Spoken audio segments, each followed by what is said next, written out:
नमस्कार मित्रों, मैं प्रियंका तिवारी स्वागत करती हूँ आप सभी का आपके अपने प्यारे से यूट्यूब चैनल जिसका कि नाम है स्मार्ट स्टडी क्लासेस 77 पर। हमारे चैनल के द्वारा आपके लिए विभिन्न प्रकार की क्लासेस लाई जा रही हैं जो आपको परीक्षा में सफलता अवश्य ही दिलवाएंगी।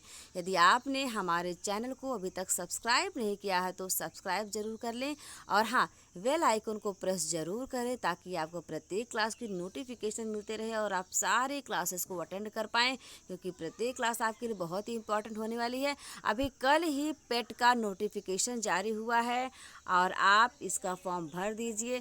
पेट से संबंधित जितनी भी जानकारी आप चाहते हैं, यानी फॉर्म कब से कब तक भरा जाएगा, उसके लिए योग्यता क्या होगी, जो है वो फीस कितनी है और साथ ही साथ आपका पाठ्यक्रम क्या होगा, ये सारी जानकारी हमारे चैनल पे सर के द्वारा अपलोड कर दी गई है। तो आप उसे ज़रूर से ज़रूर देखें और अपने लिए एक सीट सुनिश्चित करने के लिए कदम को आगे बढ़ाएं, फॉर्म को भरें और तैयारी करने के लिए हमारे चैनल के साथ लग जाएं। आज मैं जो लेकर आई हूँ वह हिंदी के टॉप 50 प्रैक्टिस सेट हैं। ये देखिए, हिंदी के टॉप 50 क्वेश्चन है, उसका प्रैक्टिस सेट है। इसके पहले की 6 क्लासेस हमारे चैनल पर अपलोड हो चुकी हैं जो कि 50-50 क्वेश्चन के रूप में है और हमने प्रैक्टिस सेट भी दिया है व्याकरण और साहित्य दोनों का मिक्स में, तो उसे भी आप जाकर के देख सकते हैं। इसके अलावा हमारे चैनल पर इतिहास, भूगोल, नागरिक शास्त्र, अर्थशास्त्र, संविधान, राजनीति शास्त्र, यानी जितने भी कॉम्पिटेटिव सब्जेक्ट होते हैं उन सभी की क्लासेस हमारे चैनल पर आपको उपलब्ध मिलेगी। तो आप उसे ज़रूर से ज़रूर ज्वाइन करें, क्योंकि यदि आप सफल होना चाहते हैं, ज़िंदगी में कुछ करना चाहते हैं, बनना चाहते हैं, अपना और अपने माँ बाप का नाम रोशन करना चाहते हैं, तो आपको पढ़ना पड़ेगा। पढ़ेंगे तभी आगे बढ़ेंगे। तो इसीलिए आप पढ़ते रहिए और अपना भविष्य सुनहरा करने के लिए प्रयास करते रहिए। जब तक आपको पक्की मंजिल ना मिल जाए तब तक लगातार प्रयास करते रहिए। हताश नहीं होना है, निराश नहीं होना है, हम आपके साथ हैं। चलिए, आज की जो क्लास है वो हिंदी की है और हिंदी से net, JRF, TGT, PGT, LT grade, T triple SB, KBS, NBS, GIC, प्रवक्ता आदि से जो तैयारी कर रहे हैं उनके लिए बहुत ही इंपॉर्टेंट होने वाली क्लास। साथ ही साथ आप देखेंगे आरओ एआरओ में भी आपकी हिंदी से अच्छे खासे क्वेश्चन पूछे जाते हैं, यानी जिस जिस पेपर में आपकी हिंदी आती है उन सभी के लिए बहुत ज़्यादा इंपॉर्टेंट होगा। ये विशेषता साहित्य पर आधारित है। चलिए आगे बढ़ते हुए हम देखते हैं आज का ये प्रैक्टिस सेट प्रारंभ करते हैं। पहला क्वेश्चन आपको आपकी स्क्रीन पर नज़र आ रहा होगा, अलंकार संप्रदाय के जनक कौन हैं? जी हाँ मित्रों, 6 संप्रदाय हैं, मैंने आपको बता भी दिया है, एक बार पढ़ा भी चुकी हूँ मैं। 6 संप्रदाय में आपसे पूछा जा रहा है अलंकार संप्रदाय। 6 संप्रदाय कौन कौन से हैं आप जानते हैं। रीति संप्रदाय, ध्वनि संप्रदाय, वक्रोक्ति संप्रदाय, अलंकार संप्रदाय, तो ये देख ही रहे हैं आप, रस संप्रदाय। इसी प्रकार कुछ 6 के बारे में अच्छे से डिटेल मैंने आपको बता दी है। प्रत्येक संप्रदाय के जनक कौन है और उसकी विशेषताएं क्या है, तो आप उसे भी हमारे चैनल पर जाकर के देख सकते हैं। फिलहाल इस प्रश्न का जवाब होगा अलंकार संप्रदाय के जनक हैं भामा। भामा अलंकार संप्रदाय के जनक हैं। आप बार बार इसका रिवीजन करते रहिए। चलिए देखते हैं, कीर्तिलता किस भाषा में लिखी गई है। जी हाँ मित्रों, कीर्तिलता एक रचना है, वह विद्यापति जी की है, जिसे आप अभिनय जयदेव और मैथिल कोकिल के नाम से भी जानते हैं। तो कीर्तिलता लिखी गई है अवहट्ट भाषा में। किस भाषा में? अवहट्ट भाषा में लिखी गई है। आगे बढ़ेंगे और देखेंगे आदिकाल में किस कवि ने अवहट्ट भाषा में रचना की, यह भी बहुत इंपॉर्टेंट है। तो अब्दुल रहमान नामक एक कवि हुए थे जिन्होंने लिखा था अवहट्ट भाषा में, और क्या लिखा था? संदेश रासक नामक रचना इन्होंने अवहट्ट भाषा में लिखी थी, जो कि आदिकाल के थे। Very very very important question, आप देखते जाएंगे, आपको बहुत ही मज़ा आने वाला है आज की क्लास में। चलिए अब आप बताइए, आचार्य शुक्ल ने भक्ति काल की समय सीमा कब से कब तक निर्धारित की है? जी हाँ मित्रों, आचार्य शुक्ल ने जो भी समय सीमा निर्धारित की है वही सर्वमान्य है। तो इन्होंने विक्रम संवत में सारी तिथियां दी हुई हैं। तो विक्रम संवत में पहले हम देख लेते हैं, 1375 विक्रम संवत से लेकर के 1700 विक्रम संवत तक इन्होंने माना भक्ति काल का समय। और ईस्वी में देखें हम तो 1318 से लेकर के 1643 ईस्वी तक भक्ति काल माना जाता रहा है। तो अब आप बताइए कि नैनार किसके भक्त थे? नैनार जो थे वो शिव जी के भक्त थे। नैनारों की संख्या थी 63, यानी कि 63। और ये लोग शैव भक्त, शिव भक्त को शैव कहा जाता है, यह आप जानते ही हैं। तो इसे याद करने का एक ट्रिक बताती हूँ मैं आपको। ये देखिए, नयन है, नयन तो सभी के होते हैं, नयन का अर्थ होता है नेत्र या आँख, लेकिन शिव जी कुछ विशेष ही नहीं है, उनके 3 नेत्र हैं, वो त्रिनेत्रधारी हैं। तो आप उसी से याद कर लीजिए, 3 शब्द नयन में भी हैं, 3 नेत्र शिव जी के भी हैं। तो इसका मतलब यह हुआ कि नैनार जो भक्त हैं वो शिव जी के हैं, और शिव जी के भक्तों को शैव कहा जाता है। विष्णु के भक्तों को वैष्णव कहा जाता है। क्या कहा जाता है? वैष्णव कहा जाता है और जो शक्ति का उपासक होता है उसे शाक्त कहा जाता है। यह तीनों आपके लिए जान लेना अत्यंत ही आवश्यक होगा। आपको जो भी डाउट है, यदि आप कुछ पूछना चाहते हैं तो आप डायरेक्ट हमसे हमारे टेलीग्राम चैनल पर पूछ सकते हैं या फिर इस वीडियो के कमेंट बॉक्स में जाकर कमेंट कर दीजिएगा। वर्वे नायिका भेद एक रचना है, नायिका भेद ग्रंथ है। तो यह ग्रंथ किसका है? तो इसका जवाब होगा रहीमदास। और रहीमदास जी का पूरा नाम था अब्दुल रहीम खान खाना। क्या नाम था? अब्दुल रहीम खान खाना। आपने रहीमदास जी के दोहे सुने होंगे जो बहुत प्रसिद्ध हैं। रहीमन पानी राखिए बिन पानु सब सून, पानी गए न उबरही मोती मानो शून। इसी प्रकार के बहुत सारे दोहे हैं जो आज भी लोगों द्वारा उदाहरण के बने हुए हैं। तो अब आप बताइए, आदिकाल, आदिकाल को आधार काल किसने कह दिया? जी हाँ मित्रों, ऐसा कौन सा महान व्यक्तित्व हुआ जिसने आदिकाल को आधार काल कह दिया? तो ऐसा कहा था आपके सुमन राजे जी ने। सुमन राजे ने लिखा है हिंदी साहित्य का आधा इतिहास, जिसमें उन्होंने यह बताने की कोशिश की है कि स्त्री के लेखन कार्यों को छुपाया गया है, उसे विस्तारित नहीं किया गया, जबकि पुरुषों से पहले वाल्मीकि आदि से पहले भी स्त्री ने लेखन कार्य किया था। कहा था जैसे आप जानते हैं कि जो लोरियाँ होती हैं, माँ लोरी गाकर बच्चे को सुनाती है, तो वो सभी चीज़ें जो है छुपाई गई हैं, बताई नहीं गई हैं। इसी प्रकार के तमाम बातें उन्होंने इस प्रकार रखा हुआ है कि स्त्री से संबंधित है। अपभ्रंश भाषा का वाल्मीकि, पहला तथ्य वाल्मीकि तथा व्यास से। दूसरा तथ्य होगा किसे कहा जाता है? अपभ्रंश भाषा का वाल्मीकि और व्यास किसे कहा जाता है? वाल्मीकि को आप जानते हैं, इन्होंने संस्कृत रामायण की रचना की थी, ये संस्कृत के आदि कवि कहे जाते हैं। और वेद व्यास को महाभारत लिखने का श्रेय प्राप्त है, इन्होंने महाभारत को संकलित किया था। तो इन दोनों का जो मिला जुला रूप है वो ऐसे कौन से कवि के अंदर देखने को मिल जाता है? तो मिल जाता है स्वयंभू के अंदर। स्वयंभू किस काल में मौजूद थे? तो ये 8वीं सदी में मौजूद रहे हैं। यह बहुत ही इंपॉर्टेंट तथ्य हुआ। आपको 4 प्रश्नों का जवाब मिल रहे हैं, तो समझ लीजिए आप कितनी शानदार क्लास हो रही है आपके लिए। चलिए अब आप बताइए, परमात्म प्रकाश एक रचना है, वह किसकी है? आपको बताना है। तो यह परमात्म प्रकाश जो रचना है वो कवि जोयिंदु की रचना है। और कवि जोयिंदु जो थे वो 6वीं शताब्दी तक रहे हैं। 6वीं शताब्दी उनका जीवन काल माना जाता है, ऐसा माना जाता है कि वो उसमें मौजूद थे। सुमिल विनोद, सुमिल विनोद के रचयिता कौन है? आप बताइए। तो सुमिल विनोद के रचयिता है कविदेव। लोग हैं लागे कवित्व बनावत, मोहित मोरे कवित्व बनावत। यह एक पंक्ति है और यह पंक्ति किसकी है? यह पंक्ति है घनानंद जी की। घन के आनंद घनानंद, यानी इन्होंने कहा है कि लोग कविता का निर्माण कर रहे हैं, लेकिन मेरा निर्माण तो मेरी कविता ही कर दे रही है, मेरी पहचान तो मेरी कविताओं से हो रही है, मुझे मेरी कविता ही बना दे रही है। तो ऐसी पंक्तियाँ कही हैं आपके घनानंद जी। लोग है लागे कवित्व बनावत, मोहित मोरे कवित्व बनावत। यह पंक्ति किसकी है? आपसे पूछा जाए तो परीक्षा में, तो आप एकदम निडर होकर निशान लगा दीजिए घनानंद। 1 नंबर 2 नंबर जितना इस क्वेश्चन पर होगा आपको जरूर मिलेगा। अतीत के चलचित्र, यह एक रचना है, वो किसकी है? तो यह है महादेवी वर्मा जी की, जिन्हें आप आधुनिक युग की मीरा के नाम से जानते हैं। इनकी यामा कृति है, बहुत प्रसिद्ध है। इसके अलावा मेरा परिवार है। तो ये सारी रचनाएं बहुत ज़्यादा इनको प्रसिद्धि दिलाती हैं, महादेवी वर्मा जी को। अपभ्रंश भाषा के प्रथम व्याकरणाचार्य कौन थे? अपभ्रंश भाषा के प्रथम व्याकरणाचार्य थे हेमचंद्र जी ने। इन्होंने सबसे पहले व्याकरण लिखने का प्रयास किया अपभ्रंश भाषा में। जिस प्रकार से संस्कृत में व्याकरण लिखने का श्रेय प्राप्त होता है आपके पाणिनि जी को।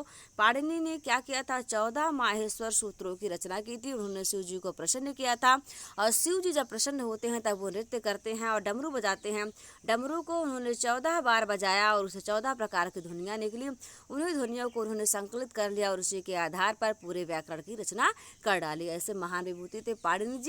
तो ये संस्कृत के पहले व्याकरणाचार्य पाणिनि थे, और अपभ्रंश भाषा के पहले व्याकरणाचार्य जो थे वो हेमचंद्र जी थे।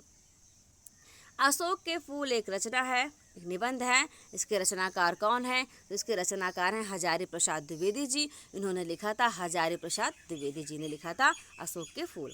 आदत से अक्खड़ और स्वभाव से फक्कड़, आदत से अक्खड़ स्वभाव से फक्कड़ किस कवि के बारे में कहा जाता है? किस कवि का उपनाम है? तो ऐसा तो कबीरदास जी थे। आदत से अक्खड़ और स्वभाव से फक्कड़। चलिए अब आप बताइए, काव्य शास्त्र का प्रथम आचार्य किसे माना जाता है? जी हाँ मित्रों, काव्य शास्त्र का प्रथम आचार्य माना जाता है भरत मुनि जी को, जो कि 2री शताब्दी में मौजूद थे। यानी सबसे पहले इन्हीं का वर्णन मिलता है। और इन्होंने क्या लिखा है, बहुत ही प्रसिद्ध रचना लिखी भरतनाट्यम। भरतनाट्यम में इन्होंने रसों का वर्णन किया है, 8 रसों का वर्णन किया है। और 9वां रस यानी जो शांत रस है, शांत रस को उन्होंने उसमें स्थान नहीं दिया। आपसे परीक्षा में यह भी प्रश्न बनता है कि भरत मुनि ने किस रस को स्थान नहीं दिया, तो इन्होंने शांत रस को स्थान नहीं दिया है। काव्य शास्त्र के प्रथम आचार्य कौन माने जाते हैं, अब आप जवाब दे लेंगे आसानी से, भरत मुनि। गलती किसी प्रकार की नहीं करेंगे। गीत गोविंद के रचनाकार कौन है, गीत गोविंद के रचनाकार हैं जयदेव, जो कि 12वीं सदी में मौजूद थे। मित्रों एक बात विशेष रूप से मैं बताना चाहूँगी कि पहले के ज़माने में आज के टाइप का इंटरनेट मल्टीमीडिया सुविधा नहीं थी, या फिर लिखने की भी ज़्यादा सुविधा नहीं थी कि लोग कॉपी पेन रजिस्टर में लिख करके सेव करके रखें, तो मोबाइल में सेव करके रखते हैं आजकल। तो पहले पत्थरों पर लिखे जाते थे, फिर भोजपत्र पे लिखे जाते थे। उस टाइम में इन्होंने लेखन कार्य किया था। तो उस क्या होता था कि उन्होंने अपने बारे में कुछ नहीं लिखा। अधिकतर विद्वान आप देखते हैं कालिदास के जन्म का ठीक से पता नहीं है, भरत मुनि के जन्म का ठीक से पता नहीं है, जयदेव के जन्म का ठीक से पता नहीं। क्यों नहीं? क्योंकि इन्होंने अपने बारे में कुछ लिखा ही नहीं है। और इनकी रचना के आधार पर, रचना में जिस शासक का, जिस समय परिस्थिति का वर्णन मिलता है, उसी के आधार पर और किंवदंतियों के आधार पर इनके जन्म काल का केवल निर्धारण हो पाता है कि हाँ इस शताब्दी में मौजूद रहे हैं। बाकी ठीक उनके जन्म का पता नहीं लग पाता, इसलिए पूरी की पूरी शताब्दी उनका जीवन काल मान लिया जाता है। संगीत रत्नाकर किसकी रचना है? जी हाँ मित्रों, संगीत रत्नाकर जो रचना है वह सारंग देव की रचना है, सारंग देव। सूरदास को जीवनोत्सव का कवि किसने कहा, यानी जीवन के उत्सव का कवि किसने कहा सूरदास जी को? तो ऐसा कहा था आपके आचार्य रामचंद्र शुक्ल जी ने। इन्होंने हिंदी साहित्य का इतिहास लिखा है और उसी इतिहास में सारे लेखकों कवियों के बारे में अच्छे तरीके से वर्णन किया गया। जो सबसे ज़्यादा प्रामाणिक इतिहास माना जाता है तो किसका?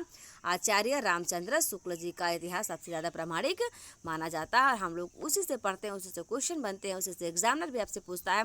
तो आप जरूर से ज़रूर उसे पढ़ें। अगर आपके पास मौका है तो आप आचार्य रामचंद्र शुक्ल के इतिहास को जरूर पढ़ें। किरातार्जुनीयम के प्रत्येक सर्ग का अंतिम पद क्या है? जी हाँ मित्रों, आपके पाठ्यक्रम में संस्कृत के कवि भी शामिल है, उनकी रचनाएं भी शामिल है। तो आपसे यह पूछा जाएगा, इसका जवाब हो जाएगा लक्ष्मी। यानी किरातार्जुनीयम का जो प्रत्येक सर्ग है वह उसका अंतिम पद लक्ष्मी पर समाप्त होता है। रामधारी सिंह को ज्ञानपीठ पुरस्कार किस रचना पर मिला था? इसे मिला था उर्वशी नामक उनकी जो रचना थी, जिसमें उन्होंने उर्वशी और पुररवा के प्रेम का वर्णन किया है एक नए तरीके से, नए ढंग से, और उसी पर उनको मिला था ज्ञानपीठ पुरस्कार। मौर्य विजय, मौर्य विजय किसकी रचना है? मौर्य विजय रचना है सियाराम शरण गुप्त जी की। सियाराम शरण गुप्त जी ने मौर्य विजय नामक रचना की थी। हरिऔध कृत प्रिय प्रवास में सर्गों की संख्या कितनी है? जी हाँ मित्रों, हरिऔध यानी अयोध्या सिंह उपाध्याय हरिऔध, तो इसमें सर्गों की संख्या जो थी वो 17 थी। और प्रिय प्रवास लिखा कब गया था? 1914 में लिखा गया था। हरिऔध का पूरा नाम मैंने आपको बता ही दिया, अयोध्या सिंह उपाध्याय हरिऔध। अब आप चलिए बताइए, नागरी प्रचारणी सभा की स्थापना कब हुई थी? तो नागरी प्रचारणी सभा की स्थापना हुई थी 1893 ईस्वी में। आगे बढ़ेंगे और देखेंगे कि काव्य मीमांसा के लेखक कौन रहे हैं। काव्य मीमांसा के लेखक हैं आपके राजशेखर जी, पंडित राजशेखर जी। पंचवटी के रचयिता कौन है? जी हाँ मित्रों, पंचवटी के रचयिता है मैथिली शरण गुप्त जी। इनकी यह विशेषता रही है कि प्रायः जिन पात्रों को अन्य लेखकों ने, कवियों ने, विद्वानों ने उपेक्षित कर दिया है, उन्हें प्रकाश मिलाने का, उकेरने का कार्य किया आपके मैथिली शरण गुप्त जी ने। जैसे साकेत नामक महाकाव्य में इन्होंने उर्मिला के विरह को, उर्मिला के स्थान को उकेरा है। तो वहीं पर यशोधरा में इन्होंने जो गौतम बुद्ध की पत्नी थी यशोधरा, उनका वर्णन किया है। तो बहुत ही अच्छी रचना है ये सारी, साकेत और यशोधरा, पंचवटी भी, और इसके लेखक रहे मैथिली शरण गुप्त जी। एक भारतीय आत्मा, एक भारतीय आत्मा किस कवि का उपनाम है? एक भारतीय आत्मा जो उपनाम है वो माखनलाल चतुर्वेदी जी का है। माखनलाल चतुर्वेदी जी ने कोई भाषण दिया था जो अंग्रेजों को उनके विरुद्ध लगता था। आप तो जानते हैं कि अंग्रेजों के टाइम में बिना अपील, बिना वकील और बिना दलील का कानून हुआ करता था। उन्हें कोई बात बुरी लग गई तो उठाकर उन्हें जेल में डाल दिया करते थे, या उनकी फितरत थी। जब किसी को फांसी दे देना, किसी को पकड़ लेना, कितने सताते थे वो हमारे लोगों को। तो ऐसी स्थिति माखनलाल चतुर्वेदी को उन्होंने जेल में बंद कर दिया। तो उन्होंने उसी जेल के दौरान, जेल में बंद किया, तो जेल कौन सी जेल थी? बिलासपुर की जेल थी, वहाँ पर बंद कर दिया। फिर उन्होंने जेल में ही लिख डाला पुष्प की अभिलाषा, जो बहुत ही प्रसिद्ध है, पुष्प की अभिलाषा। चलिए उसकी पंक्तियाँ मैं आपको सुनाती हूँ। चाह नहीं मैं सुरबाला के गहनों में गूथा जाऊं, चाह नहीं प्रेमी माला में विंध्य प्यारी को ललचाऊं, चाह नहीं राजाओं के सौ पर है हर डाला जाऊं, चाह नहीं देवों के सिर पर चढ़ूं भाग्य पर इतराऊं, मुझे तोड़ लेना वनमाली उस पथ पर देना तुम फेंक, मातृभूमि पर शीश चढ़ाने जिस पथ जावे वीर अनेक। यह उनकी एक कविता रही पुष्प की अभिलाषा, जो कि बहुत ज़्यादा प्रसिद्ध है और सभी को बहुत पसंद आती है। तो माखनलाल चतुर्वेदी जी ने लिखा था, उन्हें एक भारतीय आत्मा कहा जाता है। भारत मित्र नामक एक पत्रिका रही है, वह पत्रिका कहाँ से प्रकाशित होती थी आपको बताना है। तो भारत मित्र प्रकाशित होता था कलकत्ता से। झोपड़ी से राजभवन, झोपड़ी से राजभवन किसकी आत्मकथा है? ये देखिए, आपको विधा की पता चल गई कि इसकी विधा क्या है। आत्मकथा, इसके लेखक है माता प्रसाद और इसका लेखन या प्रकाशन वर्ष जो रहा वह 2002 रहा है। झोपड़ी से राजभवन आत्मकथा है माता प्रसाद की और 2002 में प्रकाशित हुई। भारतेंदु हरिश्चंद्र का पहला मौलिक नाटक कौन सा? जी हाँ मित्रों, मौलिक नाटक पहला इनका कौन सा है? वैदिकी हिंसा हिंसा न भवति। इन्होंने मौलिक और अनुदित दोनों प्रकार के नाटकों की रचनाएं की हैं। तो मौलिक का अर्थ क्या होता है? जो मूल रूप से इन्होंने स्वयं लिखी हो, इसके अलावा इसके पहले और किसी ने ना लिखी हो, वह मूल रूप से लिखा था तो हो गई मौलिक रचना। और यदि किसी रचना का इन्होंने अनुवाद कर दिया, इन्होंने या किसी ने भी अनुवाद कर, जैसे संस्कृत में लिखी गई थी अभिज्ञान शाकुंतलम, कालिदास ने लिखा था और उसका हिंदी या खड़ी बोली में अनुवाद कर दिया था राजा शिव प्रसाद सितारे हिंद जी ने। तो यह राजा शिव प्रसाद की जो है अनुदित रचना कही जाएगी और अब कालिदास की मौलिक रूप से यानी मौलिक रचना कही जाएगी। तो यह अंतर होता है अनुदित और मौलिक में। स्पष्ट हुआ होगा आपको। जुआरी खुआरी एक नाटक है, तो इसके रचनाकार कौन है? जी हाँ मित्रों, जुआरी खुआरी नामक नाटक की रचनाकार हैं आपके प्रताप नारायण मिश्र जी। धन्य भूमि भारत सब रत्नन की उपजावनी, धन्य भूमि भारत सब रत्नन की उपजावनी, यह पंक्ति किसकी है? यह पंक्ति है प्रेम घन जी की। प्रेम घन जी इस प्रकार से राष्ट्रीय परक कविताएं लिखा करते थे। सिंदूर की होली एक रचना है, यह रचना किसकी है आपसे पूछा जा रहा है यहाँ पर। तो सिंदूर की होली नामक जो रचना है वह लक्ष्मी नारायण मिश्र की है। और विशेष तौर पर मैं आपसे बताना चाहूँगी कि नेट जेआरएफ का आपका जो पाठ्यक्रम है उसमें भी यह शामिल है। सिंदूर की होली आपको पढ़ना है, यह आपके पाठ्यक्रम में है। चलिए अब आप बताइए, कुरु कुरु स्वाहा, कुरु कुरु स्वाहा और कसप नामक उपन्यास किसका है? जी हाँ मित्रों, कुरकुर स्वाहा और कसप नामक उपन्यास जो है वो मनोहर श्याम जोशी का है। बहुत ही अच्छे और बेहतरीन लेखक रहेंगे। चित्रलेखा का प्रकाशन वर्ष कब था? कब चित्रलेखा प्रकाशित हुआ था? तो यह 1934 में प्रकाशित हुई थी चित्रलेखा और इसके लेखक हैं भगवती चरण वर्मा जी। दादू दयाल का जीवन काल कब से कब तक माना जाता है? इस प्रश्न का जवाब देना है आपको। दादू दयाल का जो जीवन काल है वह माना जाता है 1554 से लेकर के 1603 ईस्वी तक दादू दयाल का जीवन काल रहा है। चलिए अब आप बताइए, सत्यवती कथा यह किसकी रचना है? यह रचना है ईश्वर दास की। आप एक ट्रिक से याद कर सकते हैं कि सत्य कौन कहेगा? ईश्वर कहेगा। यानी सत्य की कथा कौन कहने वाला है? ईश्वर कहने वाला है। तो सत्यवती कथा जो है वो ईश्वर दास की रचना है। रीतिकाल, ये देखिए, रीतिकाल का अंतिम शास्त्र कवि किसे माना जाता है? अंतिम कवि नहीं पूछा जा रहा है आपसे, अंतिम शास्त्र कवि पूछा जा रहा है। तो अंतिम शास्त्र कवि जो थे वो ग्वाल कवि थे और इनका जीवन काल जो रहा 1771 से लेकर के 1868 तक रहा है। ये रीतिकाल के अंतिम शास्त्र कवि थे। रसलीन का पूरा नाम क्या था आपको बताना है। तो रसलीन का पूरा नाम था सैयद गुलाम नबी। सैयद गुलाम नबी रसलीन का पूरा नाम था। आपसे परीक्षा में कवियों को उपनाम और मूल नाम भी पूछे जाते हैं।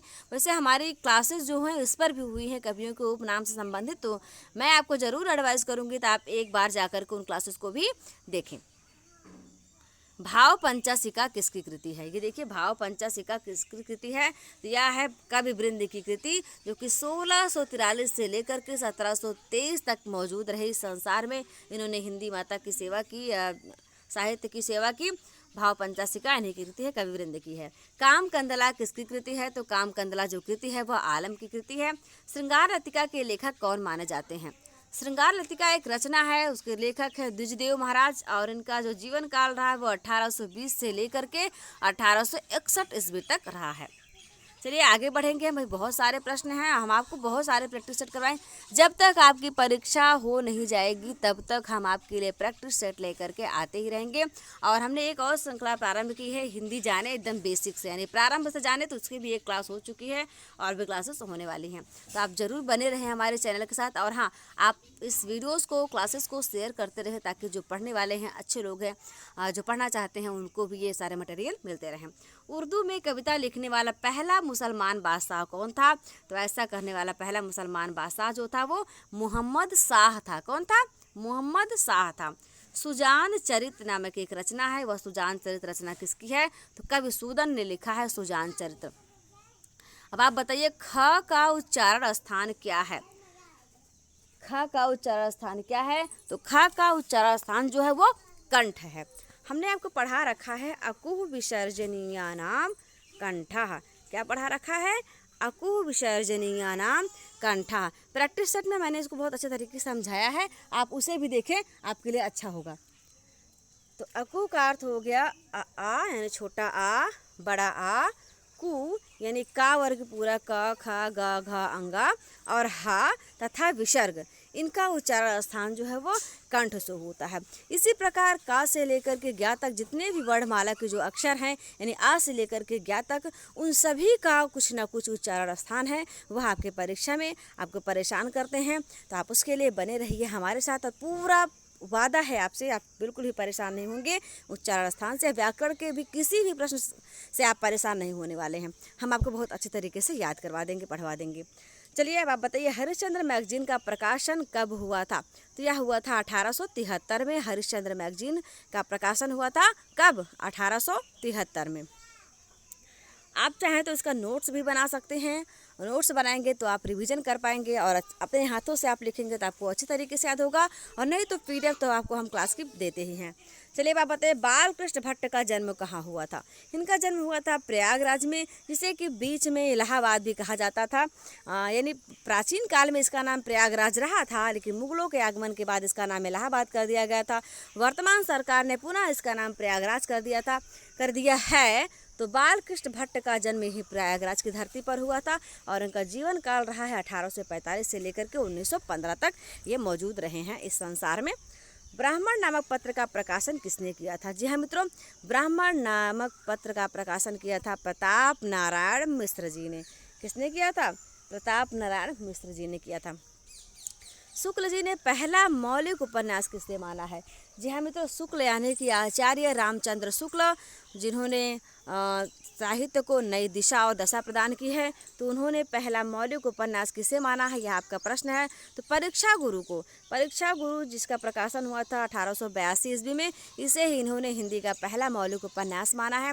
और जो नेट JRF के विद्यार्थी होंगे उन्हें पता है कि उनके पाठ्यक्रम में परीक्षा गुरु नामक जो उपन्यास है वह भी शामिल है, उपन्यास भी उन्हें पढ़ना है। तो अच्छे तरीके से आप पढ़ते रहिए, प्रत्येक प्रश्न को याद करते रहिए, क्योंकि नेट JRF और TGT PGT का पाठ्यक्रम तो थोड़ा सा अंतर, ज़्यादा अंतर नहीं है, आपको पूरा का पूरा ही पढ़ना है।